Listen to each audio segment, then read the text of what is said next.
Rendez-vous à présent avec Frédéric Et pour Duval, le le... directeur général d'Amazon en France. Bonjour Frédéric Duval. Bonjour Fabrice Lundi. Vous enregistrement réalisé hier parce que bien vous ne pouviez pas être avec nous ce matin dans le cadre de cette REF qu'organise le MEDEF. Amazon, acteur incontournable, acteur mondial du e-commerce, du digital. De quelle manière le numérique peut-il réduire la fracture des territoires? Frédéric Duval. Bonjour et merci de nous donner la parole. Écoutez, effectivement, le numérique permet de réduire la fracture des territoires en zone urbaine et rurale. C'est un fait. Le numérique permet d'avoir accès à ses amis, d'avoir accès à ses éléments culturels sans avoir à sortir de chez soi. C'est un facteur qui brise l'isolement et c'est important de le souligner. Par ailleurs, le numérique, c'est aussi 7 consommateurs sur 10 qui achètent en ligne aujourd'hui et une opportunité pour chacun des internautes en France d'avoir accès de la même façon aux mêmes éléments d'achat. Et puis, on est obligé de regarder aussi ce que font les gens dans les différents territoires qu'ils habitent. Et quand on regarde les villes de moins de 20 000 habitants, pardon, eh bien 96% de ces internautes utilisent Internet et commandent en ligne des produits.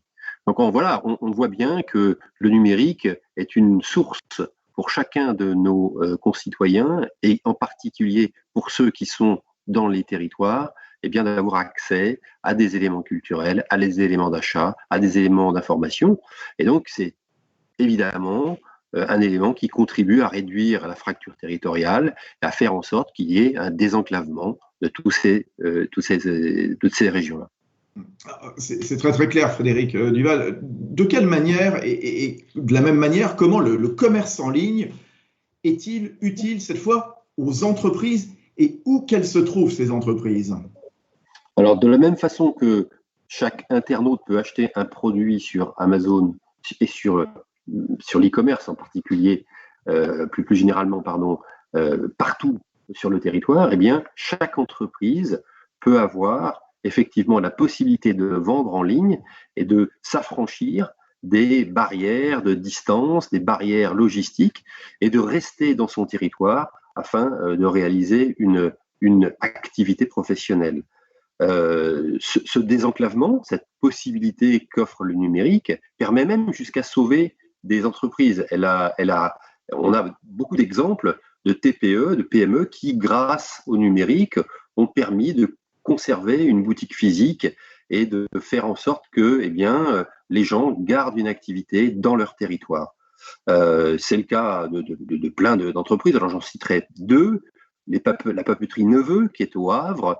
Vous savez, cette histoire de cette papeterie qui voit au Havre s'installer dans sa rue le tramway et qui, du fait des travaux, voit son activité baisser de 30%.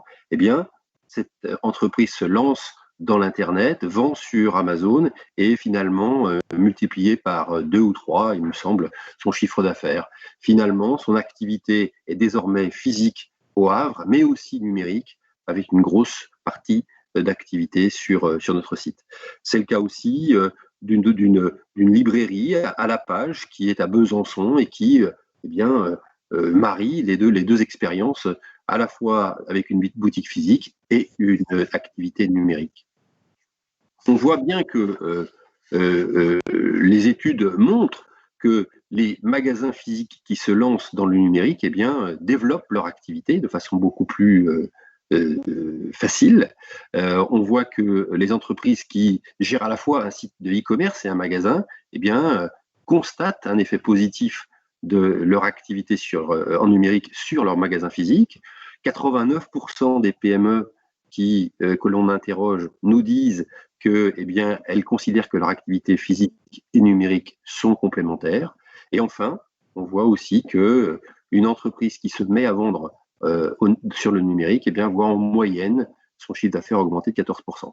Donc tout ça nous fait dire que l'accès au numérique partout sur le territoire, eh bien, c'est un atout essentiel à nouveau pour désenclaver, pour faire en sorte que les gens puissent opérer depuis leur territoire et avoir une activité qui est une activité physique et numérique à la fois. Ouais, c'est un atout, et d'ailleurs on salue évidemment la librairie à la page à Besançon, la papeterie Neveu au Havre, hein, que vous avez rappelé il y a un instant, Frédéric Duval. Comment Amazon se mobilise-t-il pour aider les entreprises françaises à se digitaliser? C'est une excellente question parce que la digitalisation des entreprises, c'est quelque chose qui nous est cher et on veut absolument faire en sorte que les entreprises françaises à la fois prennent conscience de cette nécessité de digitalisation et aient les moyens d'aller dans la direction de cette digitalisation.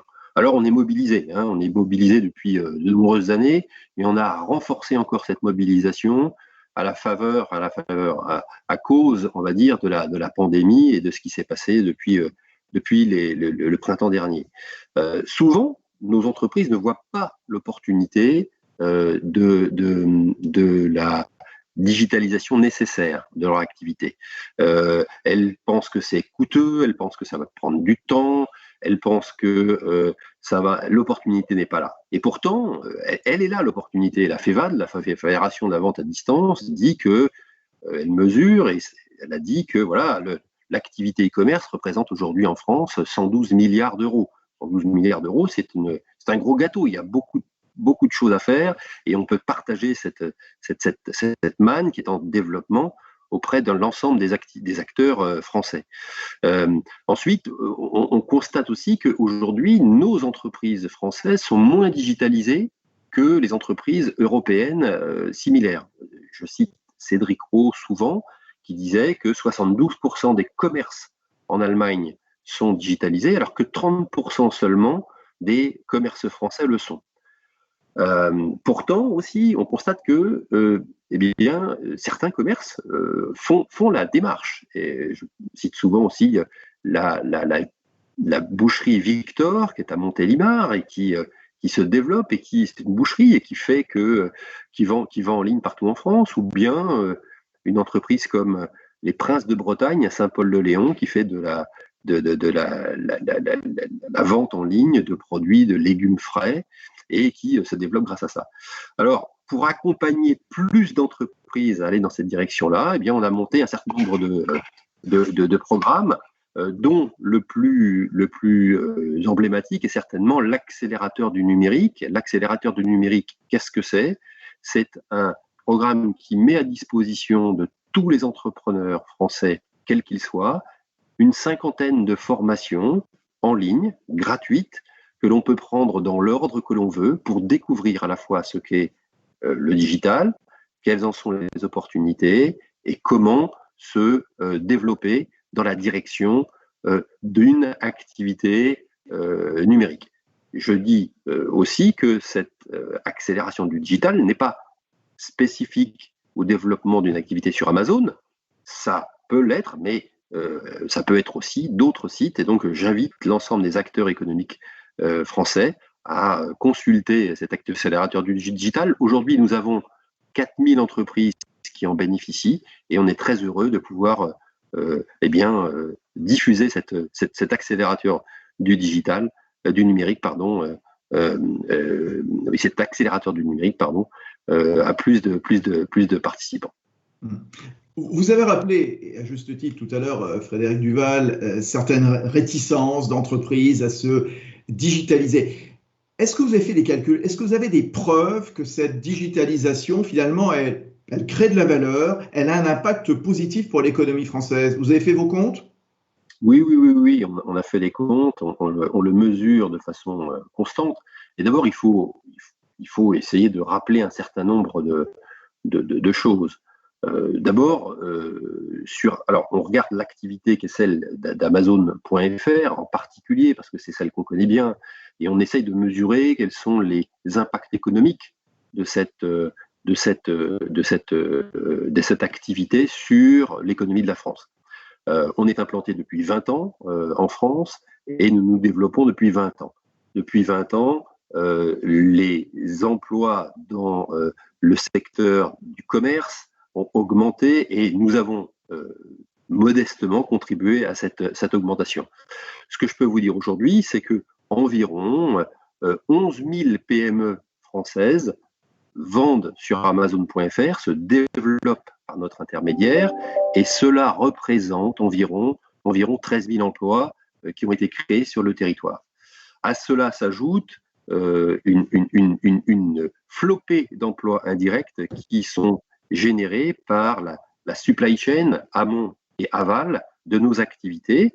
Et là, on parle d'environ 110 000 emplois. Au total, l'activité d'Amazon en France, c'est à peu près 130 000 emplois depuis que nous sommes arrivés dans les années 2000. Alors, ça montre bien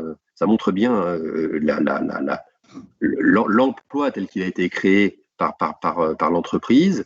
Ce que je dois dire aussi, c'est que ce que l'on mesure aussi, c'est le pourcentage des entreprises, des 11 000 TPE et PME françaises qui vendent sur Amazon.fr et qui exportent à l'étranger. Parce que c'est un élément important, l'export. 70% d'entre elles exportent.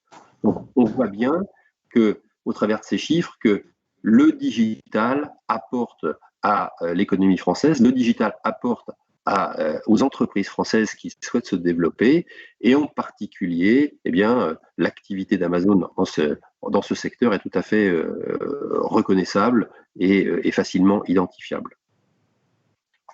Voilà, donc je voudrais juste peut-être conclure en disant que la vente en ligne ouvre un formidable champ d'opportunités pour nos commerçants, pour l'aménagement du territoire. C'est un moyen de désenclaver nos territoires, c'est un moyen de continuer et de développer une activité en restant en région. Et donc, c'est avant tout un message très optimiste que j'ai envie de délivrer à l'ensemble des acteurs du MEDEF, et aussi aux acteurs économiques qui nous écoutent. Si c'est vrai pour une boucherie à Montélimar, si c'est vrai pour une papeterie au Havre, si c'est vrai pour un producteur de légumes à Saint-Paul-de-Léon en Bretagne, ou à des producteurs de paniers gourmands dans le sud-ouest de la France, ou encore des industriels qui sont répartis un petit peu partout en région parisienne, eh bien, c'est vrai pour toutes les entreprises françaises. On a parmi les gens qui utilisent le digital et se développent l'ensemble des secteurs représentés, et donc j'invite vraiment l'ensemble des acteurs économiques qui sont présents et qui nous écoutent à penser à cette digitalisation et à aller dans cette direction. Voilà, il ne faut surtout pas négliger ça, vous avez totalement raison de le rappeler, voilà, pour cet appel lancé par vous-même. Frédéric Duval, le directeur général d'Amazon France, merci beaucoup d'être venu ce matin donc intervenir à distance donc dans le cadre de cette REF, la France en puzzle. On voyage beaucoup ce matin. On a parlé tout de suite avec Frédéric Duval de la Drôme, du Finistère, de la Seine-Maritime, du Gers. Voilà, on continuera de voyager évidemment d'ici midi et demi. Autre entretien réalisé aussi en différé, je vous propose de le retrouver tout de suite. C'est avec Olivier Saleron, le président de la Fédération française du bâtiment.